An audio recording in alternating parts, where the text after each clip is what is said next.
All right, another video book review. This one is a classic, The Fellowship of the Ring. Not the first book in Lord of the Rings trilogy, really, and it's not the first time I've read it either. I read it, gosh, it was and has been my favorite fantasy series since forever, since I was young and saw the movies, and then it all just jumped off from there. And I've read and reread the trilogy multiple times, but all in the span of like 6 or 7 years, and this was all like 10 years ago. So it's been a while since I've read it, and it's just been that like monolith in my mind of like, okay, that is the benchmark. But it was interesting to, reread it because I now have all this other fantasy reading that I have gone through in the last couple of years. I've read all these new classics and even other classics. And before then, when I was reading the Lord of the Rings trilogy, I didn't have any other fantasy other than Dragonlance really to kind of base it off of. And then also Game of Thrones. I had read the Song of Ice and Fire during that period of time, but that was it. Like, I had graduated from Dragonlance, and then the only thing that I read really back to back multiple times was A Song of Ice and Fire and Lord of the Rings, back to back. And Lord of the Rings was always my favorite. And I do have to reread A Song of Ice and Fire again at some point. The usual stuff happens there, whether, wait for the new book to come out, wait for, a ghostwriter, wait for something. But, that's it on that. And anyways, so it's very interesting to come back to this series with this trilogy with all this other experience behind me, right? And I can definitely see where there are weaknesses. I didn't expect that. I didn't expect there to be those kind of weaknesses popping up, especially so soon. Now, it's not a bad book. In fact, it's still an amazing book. And what I want to say is the beginning is what slowed it down like crazy. The Shire portion through to Tom Bombadil, all of that, the Old Forest, all that was good, but it felt slow. It didn't feel like there was, a fire under Frodo. And in a sense, there's not. And that's kind of a big point of it, is there wasn't a fire under him until the ring wraiths came. And even then it was, it was still kind of slow going, and it wasn't as interesting. I wasn't as interested in this story. I've read it again. I know what was going to happen. Maybe that was a part of it. But just even then, I was reading it and I understood that there wasn't this push, this interesting push towards, the future. Now, there is a little bit, but not enough. Now, it did get a little bit old, but, it was good. It wasn't something I'm struggling to read or having to break open the book and struggle to get through it. It wasn't that at all. It was just like a humdrum, oh, this is good, but, I'll just take my time with it. But once you get to Bree, it just excels as a book. It dials it up to 11, and now we're having one of the greatest books of all time. Again, where you meet Aragorn, you then move out into the wilderness, and then Mines of Moria, and then, Rivendell, then Mines of Moria, and then Lothlorien. Oh my gosh. We'll get to Lothlorien, but what I also got from this is that Tolkien is the best when it comes to writing and prose. Oh my gosh. His descriptors, his writing, his setting up the landscapes, all of that. Everyone knows how great it is, and it is fantastic. It lived up to all the hype. I'm so happy it did. And you get, when I spoke about Lothlorien, was an unexpected, just absolute gem, because you stepped from, an ancient, or I guess Middle Earth, into antiquity of Middle Earth, back into an age gone, multiple ages gone at that point. But the descriptors and how everything was set up, and you just felt the age of everything so well that I, have seen other authors try to do, and it doesn't work as well. It really works with how Tolkien does things, and you have to read it. And sometimes it was just great. Like, I would read a line of how he described something, and I was like, that is the best way you could write this portion of anything. This is amazing. And then he would describe it, and he said, you could also say this or this. And each one was just a banger. And it was amazing how What a way with words that man had. And it's not unexpected. Everyone knows he does, but just to get hit with amazing prose over and over and over again, like he was flexing on you, it was just amazing. It was fantastic. Definitely the best writing that I've come across. I just love it. It's flowery, but perfectly done so. And I also wanted to say, I always hear the, people are talking about Lord of the Rings is too flowery and it spends forever describing a tree or something. And I didn't get that. What I did get was, and you get that a lot in the beginning, so it was more apparent in the beginning, but it happens throughout, where he does describe really well something, but it's not like he spends forever on it. He describes something like a setting so beautifully, and he has an economy of words with it where it's maybe a sentence or two, and then you move on to another portion of the landscape, or maybe you keep moving through the landscape but through the journey, and he just describes as it goes. So it's not one single tree. He's describing the whole landscape of the wilderness as you walk through it. So it's something new every time.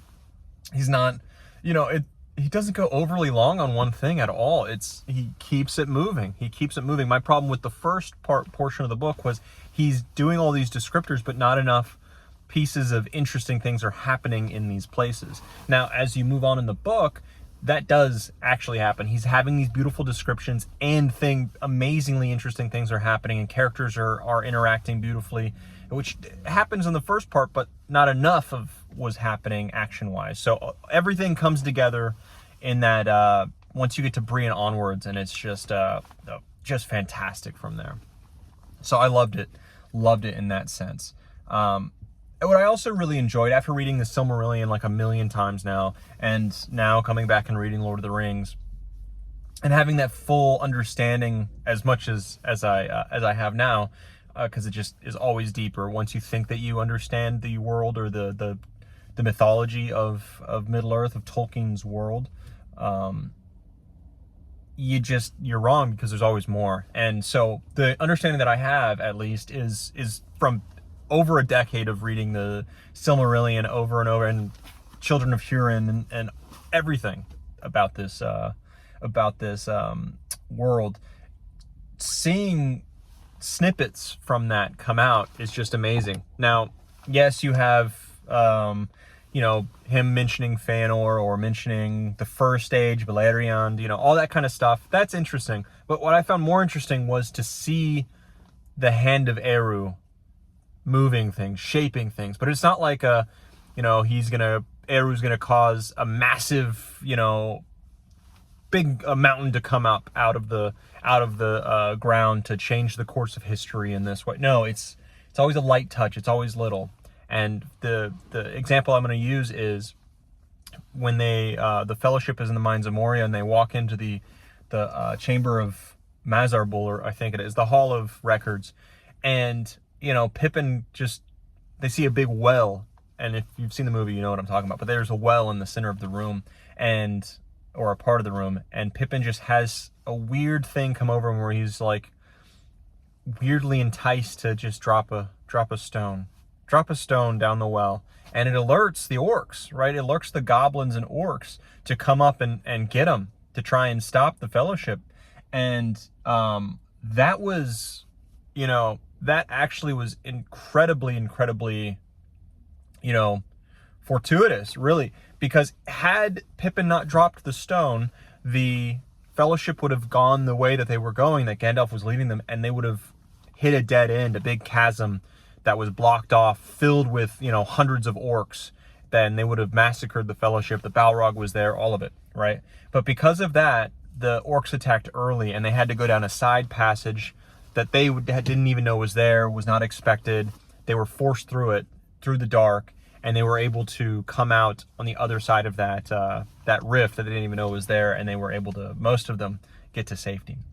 Now, things like that, you see little touches in this story of that, and it's just, it's incredibly interesting to see the impact, and to feel the connection between the Silmarillion and the Lord of the Rings, which were initially intended to be released kind of in a big series together.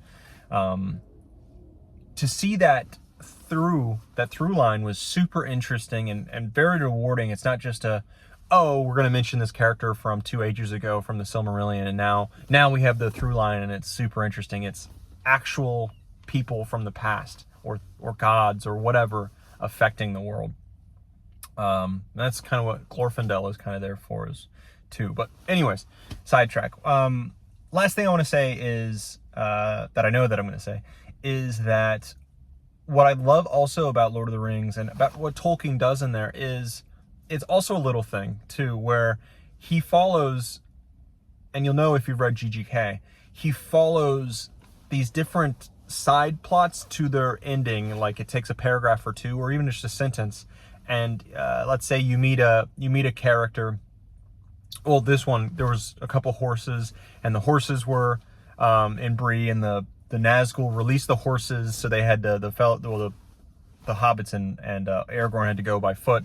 But you know, he didn't have to, but he followed those horses. He spoke about how they made their way back to Tom Bombadil, then Tom Bombadil, finding out what happened, sent them back to Bree later so that they could, you know, live out their lives there. They were happy, but they worked a lot, but they were happy. And anyways, all this was written way more beautifully than I'm summarizing in like a paragraph, and it was a feel-good thing. And it's just little things like that are dropped all the time, where you don't need to follow these seemingly inconsequential horses, and he does follow them and end their little story to have that little, he caps it off, and it's a beautifully done thing that makes you feel good, makes the world feel deeper, makes everything feel more interesting. And GGK does that too, to an extent, in a lot of his books, in all of the books that I've read, he does that. And I believe that GGK probably got, either it's an older practice in literature that I don't follow, but I know that GGK had been working writing with Christopher Tolkien, helping on, you know, his father's work. So I'm sure GGK got a lot from Tolkien into his own works, which is partially why I love his writing so much and love his stories. So you can definitely see a great thing I love about GGK is also great with Tolkien, and that just makes everything great. So anyways, Fellowship was wonderful once you get past Tom Bombadil and the Old Forest, and you get into the broader world of Middle Earth, and it just turns into a 10 out of 10 after that. But because of that slow start, and it's a meaty section, it's really meaty.